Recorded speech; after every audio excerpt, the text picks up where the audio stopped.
Sompi. Selamat malam Pak Roni. Selamat malam Mbak Afi.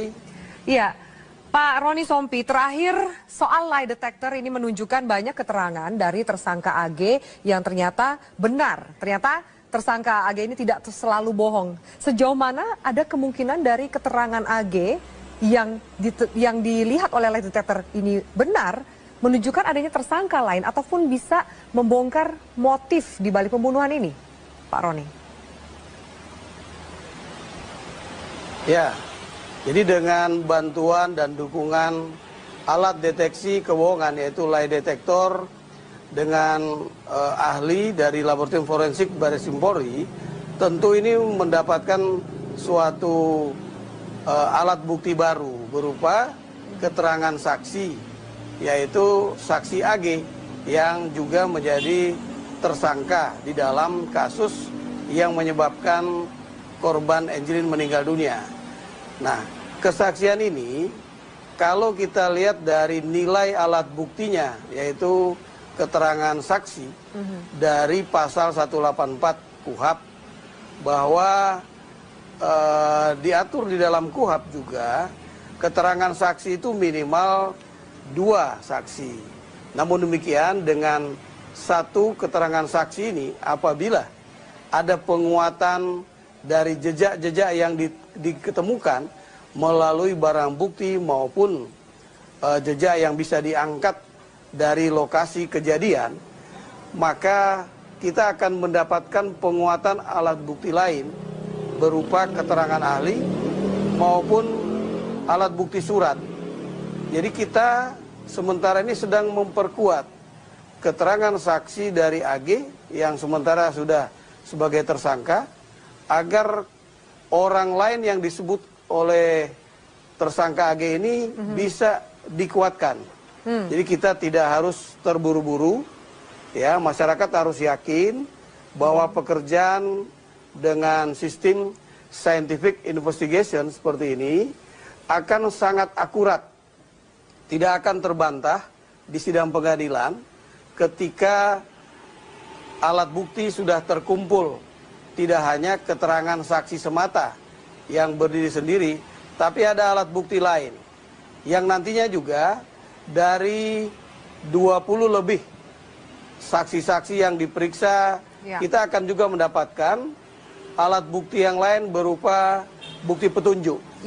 Namun demikian, mari kita ikuti saja dan beri kesempatan agar proses penyidikan ini semakin tajam untuk membuktikan keterlibatan orang lain yang telah disebut oleh tersangka AG.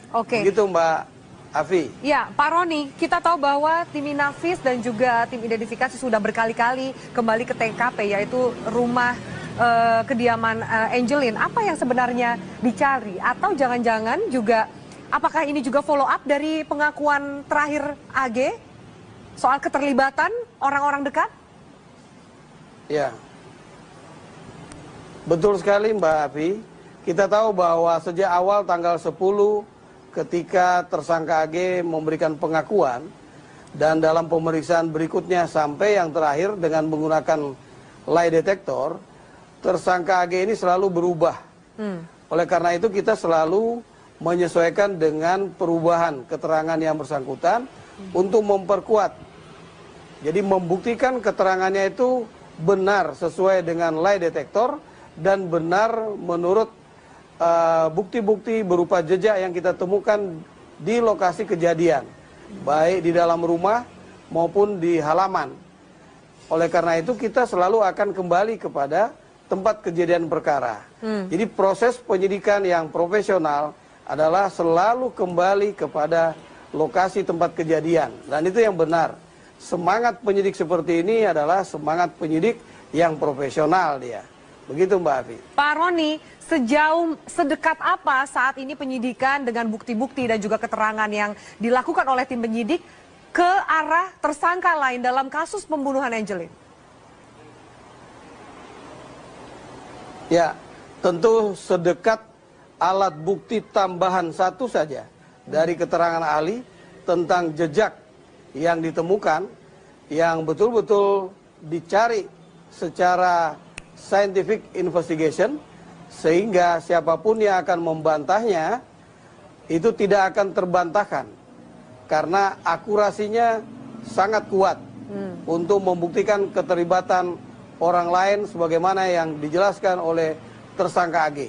Yang jelas bahwa apa yang dikatakan tersangka AG ini ketika dia akan membolak-balikkan keterangan atau menarik kembali keterangannya di sidang pengadilan, dia tidak akan terbantahkan apabila ada alat bukti yang ditemukan secara scientific investigation melalui ahli-ahli forensik, ahli-ahli daktiloskopi, dan juga kedokteran forensik yang sudah mendahului memberikan keterangannya setelah adanya otopsi terhadap jenazah korban. Demikian Mbak Afi. Pak Roni, apa alasan atau latar belakang dari tersangka AG ini mengubah-ubah keterangannya? Bukankah itu juga sama saja dengan tidak kooperatif dalam proses penyidikan ini? Ya, dalam pemeriksaan kita mendapatkan penjelasan bahwa pada awal pemeriksaan kita tanggal 10 Juni yang lalu, yang bersangkutan merasa tertekan. Jadi tertekannya oleh orang lain yang telah disebutkannya di dalam penjelasannya ketika kita memeriksa dengan menggunakan lie detektor. Oleh karena itu kita tidak begitu saja mempercayai keterangannya, kita perlu penguatan. Apakah seperti itu yang menyebabkan yang bersangkutan berubah-berubah? Namun demikian kita juga menggunakan ahli kriminologi untuk memperkuat apakah keterangan ini bisa dipercaya selain yang kita dapatkan dengan penguatan alat deteksi kebohongan atau lie detektor, Mbak Afi. Ya, Pak Roni, kenapa kemudian tidak mengkonfrontir kedua belah pihak supaya juga dari penyidik dan juga publik tahu mana yang berkata benar, mana yang berkata bohong? Bisakah itu dilakukan? Ya, konfrontasi merupakan upaya paksa juga di dalam pemeriksaan ketika semua alat bukti pendukung atas keterangan orang yang kita percaya benar bisa kita peroleh, maka konfirmasi terakhir kita akan cocokkan. Sebenarnya pengakuan dari orang yang ditunjuk oleh tersangka AG itu menjadi hal yang terakhir. Ya, karena keterangan tersangka itu di sidang pengadilan adalah keterangan terdakwa. Di dalam urutan alat bukti sesuai pasal 184 KUHP, itu menjadi alat bukti kelima, alat bukti terakhir.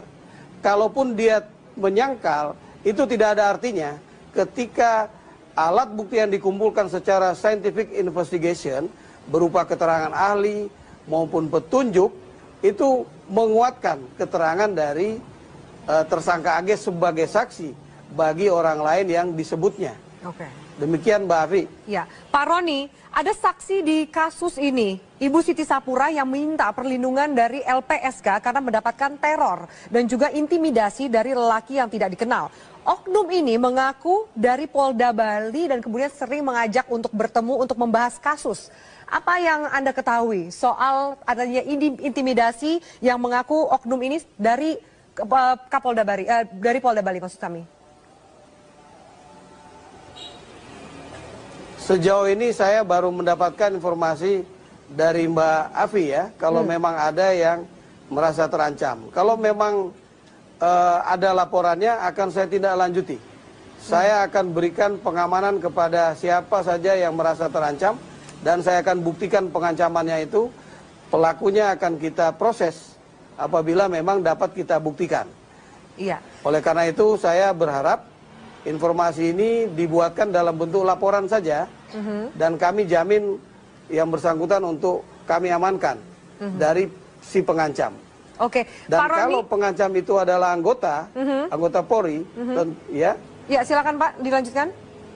Ya, artinya kalau ada anggota saya yang melakukan pengancaman, berarti anggota itu harus kita proses. Harus kita proses, kita beri sanksi dia. Apabila berkaitan dengan pidana, kita proses dia sesuai dengan proses pidana. Ya. Artinya jangan takut apabila ada ancaman-ancaman, berikan informasi tersebut kepada Polda Bali. Demikian. Pak Roni, pertanyaan terakhir, ada pendapat soal pihak kepolisian Bali ini lambat untuk menangani kasus ini, menemukan pelaku lain. Hal ini dikhawatirkan kemudian menimbulkan kecurigaan atau bahkan menurunnya kepercayaan masyarakat terhadap kepolisian. Apa tanggapan Anda? Ya, saya kira itu merupakan bagian pengawasan dari masyarakat. Kalau ada kriminolog yang menyatakan seperti itu, ya bisa saja. Kami sangat menghargai pengawasan dari masyarakat. Tapi kami akan buktikan bahwa proses penyidikan ini sangat profesional dan proporsional. Soal waktu saja kita untuk menetapkan tersangka yang lain. Karena tersangka yang lain ini begitu kita tetapkan sebagai tersangka, maka upaya paksa penahanan yang bersangkutan bisa kita lakukan. Dan kita segera akan membuat perlengkapan dalam bentuk berkas perkara untuk kita serahkan kepada jaksa penuntut umum. Jadi proses yang lain itu sudah hampir lengkap. Tinggal penguatan alat bukti yang sah, maka berkas perkara akan segera kita lengkapi untuk kita serahkan kepada jaksa penuntut umum. Jadi tidak ada lagi ketika kita agak lama menetapkan seorang tersangka lain, kemudian ada proses yang lama yang seakan-akan bias, ya. Saya kira media Metro TV selama ini menjadi pengawas dan kami selalu transparan kepada media apa yang kami lakukan. Ya. Tidak perlu khawatir. Justru kalau ada orang yang berusaha membangun opini, memojokkan Polri, saya justru mempertanyakan apa tujuan yang bersangkutan berkata demikian. Apakah ada benchmarknya untuk kasus lain yang cepat? Seperti apa kasus lain yang cepat dan ini seperti apa lambatnya. Nah, ini kita biar penguatan terhadap publik juga ada. Jangan memojokkan Polri untuk manggung di dalam media. Ini saya harapkan kita jangan saling menyakiti. Karena semangat kami ini untuk mengungkap kasus, bukan ada kepentingan pribadi.